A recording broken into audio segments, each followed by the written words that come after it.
What? Who's this? My eyes. I can't see a thing. That bitch. A key? Who are you? Say something. Anything. I should be able to unlock the handcuffs now.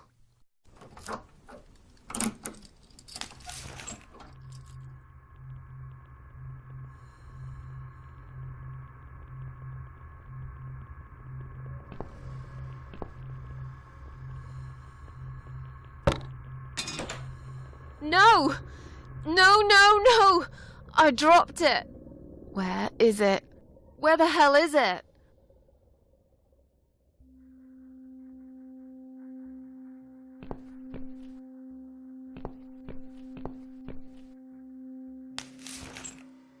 I've got it.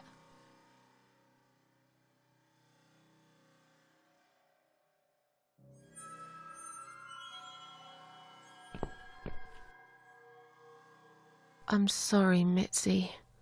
I have to break my promise.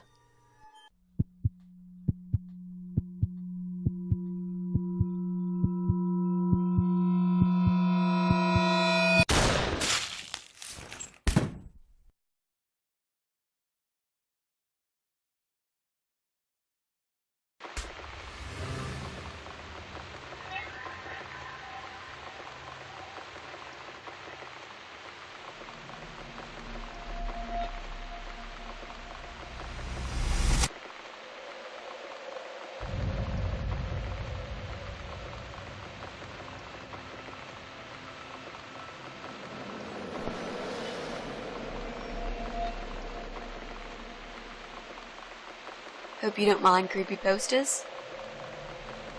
It's your room. You can do what you like with it. but I definitely prefer this to fairies, rainbows, and pink unicorns. Did you make these? No. My boyfriend made them. Some of them, anyway. So, Miss Ashworth, I happen to have a bottle of wine in my bag. I was going to leave it to Robert, but I forgot all about it. Robert? The guy with the rats? Oh, yes, of course. So, shall we have a drink, then? We could get to know each other a bit more. I know, I promise I won't get in the way. And, I mean, you don't have to if you don't feel like it. But since we're going to live together for a little while, it won't hurt if we talk to each other, will it? Yeah, that's okay, I guess. Great! I'll bring the wine. Oh, damn. It's one of those bottles with a cork. Have you got a bottle opener, Miss Ashworth? In the kitchen. I'll go get it, shall I? Yes, please. And while you're there, could you get a couple of glasses, too?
Have you found that corkscrew yet? We also need some wine glasses. There you go. Let's get that bottle opened. Yeah, but we'll need glasses too. See if you can find some. I found some wine glasses. All right, that's all we need. Oh, Miss Ashworth, I really must say this before we start. Yeah? I promise I won't cut your throat when you're asleep. Very funny, Mitzi. Oh, no, I mean it. That's fine. But just so you know, I always sleep with my eyes open.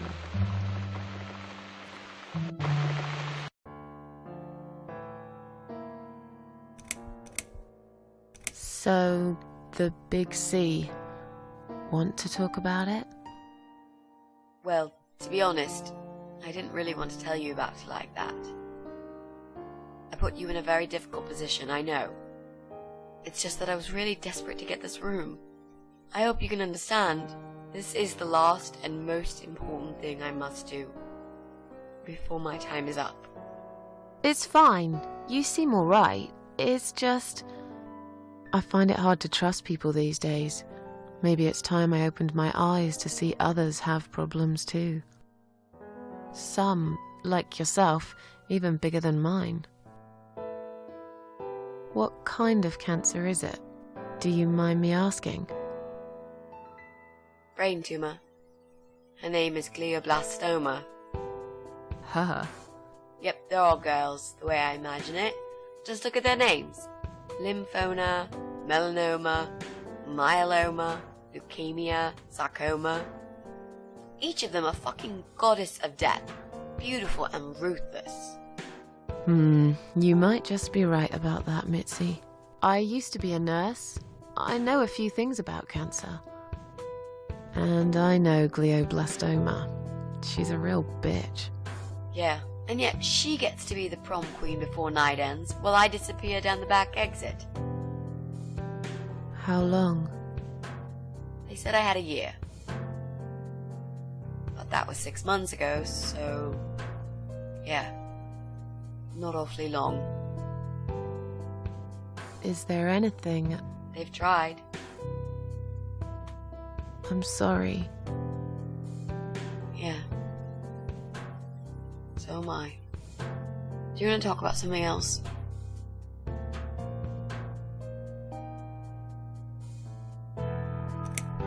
How are you planning to find this guy?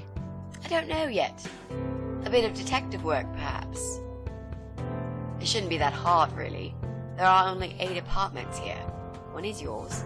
That leaves us with 7. I was hoping that you could give me a hand, actually. You know some of your neighbors, don't you? Not many. I never really cared about them. They changed over the years, too.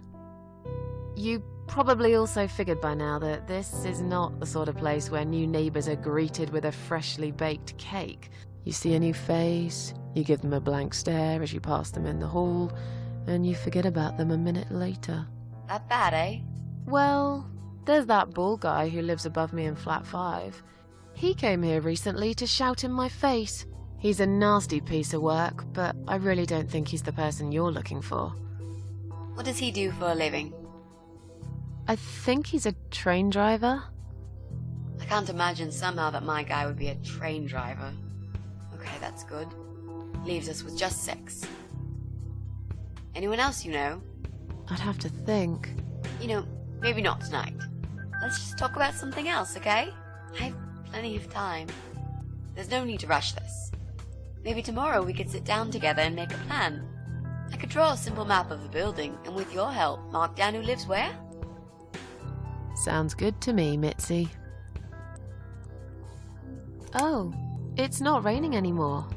Oh well, I don't mind rain. Sometimes I even like it.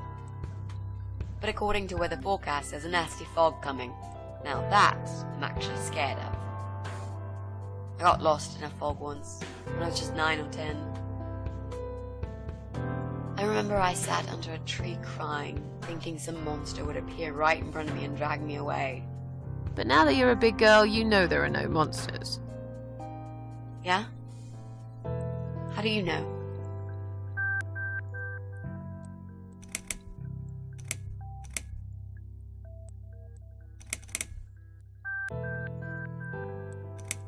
The only monsters are us. Murderers, rapists, arsonists. They're the real beasts. So far from humanity, they're no longer capable of feeling compassion or guilt. They're the ones we should really be afraid of. But whether they're lurking in the woods or fog or the darkness of our cellars, it's all irrelevant. You can't predict what happens. You can't do anything to stop it. There is only one way. You turn into a beast yourself, and like them, you show no mercy. Whoa! Where did that come from, Miss Ashworth? I just don't like murderers. They're nothing but parasites. You mentioned a boyfriend. Tell me something about him. Yeah, okay. Let's talk about him. His name is Jack. He's dead. Oh. Miss Ashworth, are you sure you want to listen about my miserable life? I don't want to bring you down. These aren't happy stories. And I'm not a happy stories kind of person. I'm sure you've noticed by now. I guess so. Anyway, I suppose I would have had to tell you about Jack sooner or later. After all, he is the main reason I'm here. I just don't know where to start. Tell me how you two met. Oh, we knew each other for forever. We grew up on the same street. It's funny how we seem to be made for each other. A perfect match. I always knew he was the guy for me, and I'm sure he never doubted that either. Jack was absolutely crazy about me. We thought one day we would marry, have children, be happy. I never had many friends because I had Jack. I didn't need anybody else. You know, if there's one thing I'm really grateful for in my life, it's that I got to experience this pure, perfect love. Some people go through a lifetime without knowing how it feels. I guess I've been very lucky. But all luck runs out sometimes.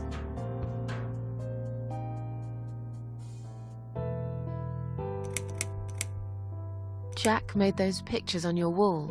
Was he an artist? He always liked all kinds of morbid stuff, whether it was music, movies, paintings. So do I, really.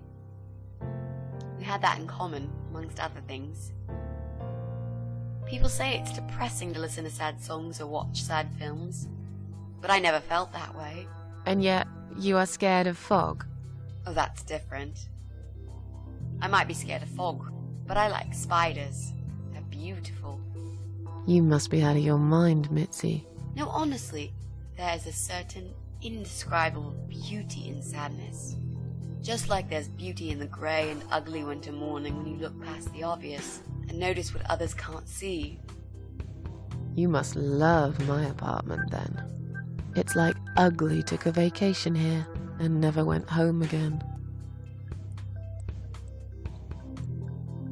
How did he take the news about your cancer? He thought I was joking at first. He laughed. Then he got really angry.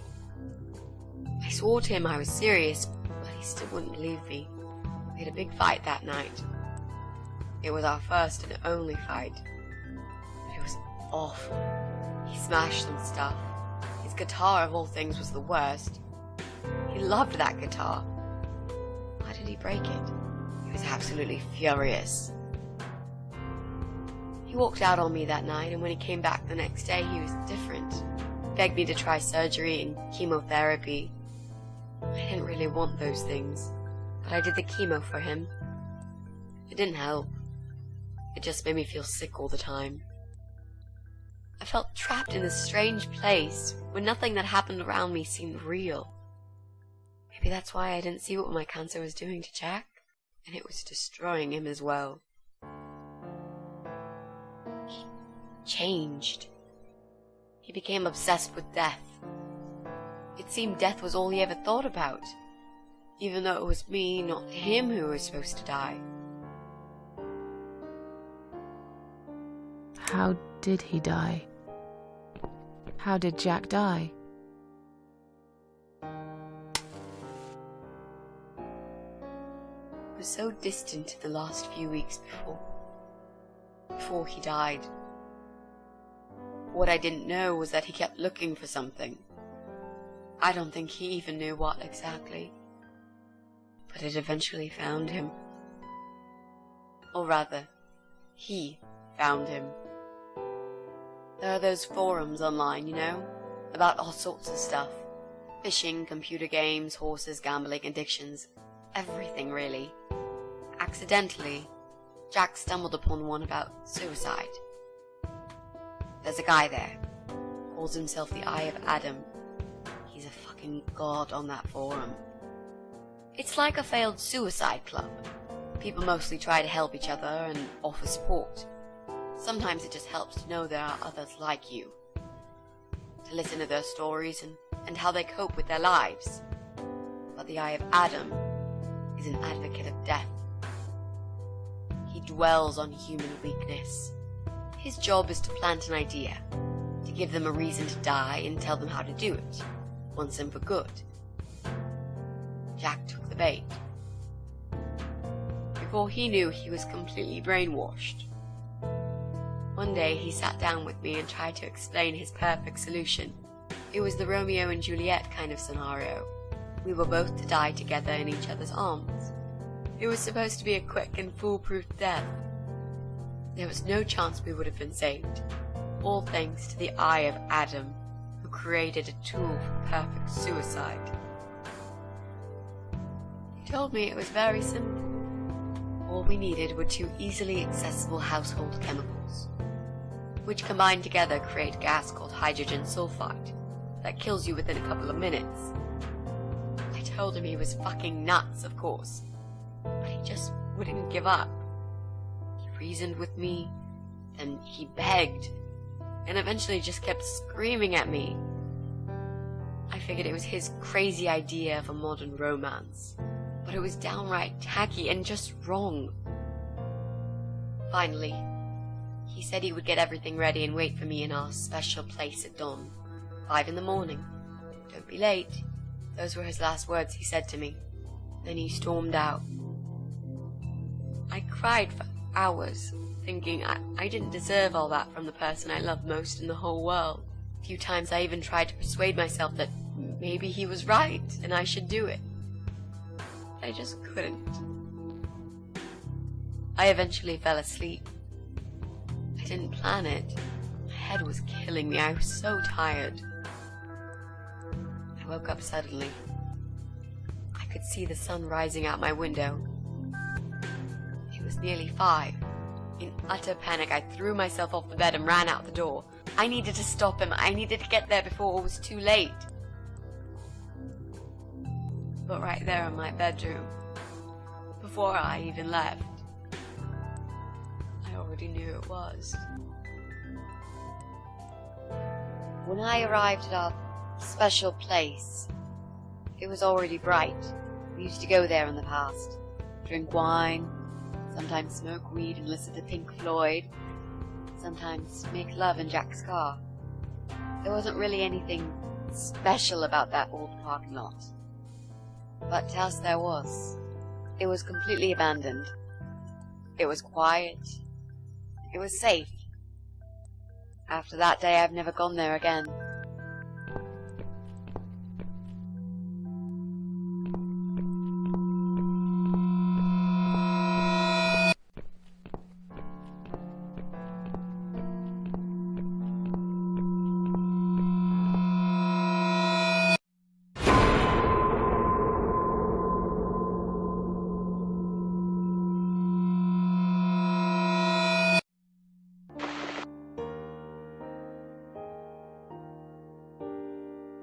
I'm so sorry.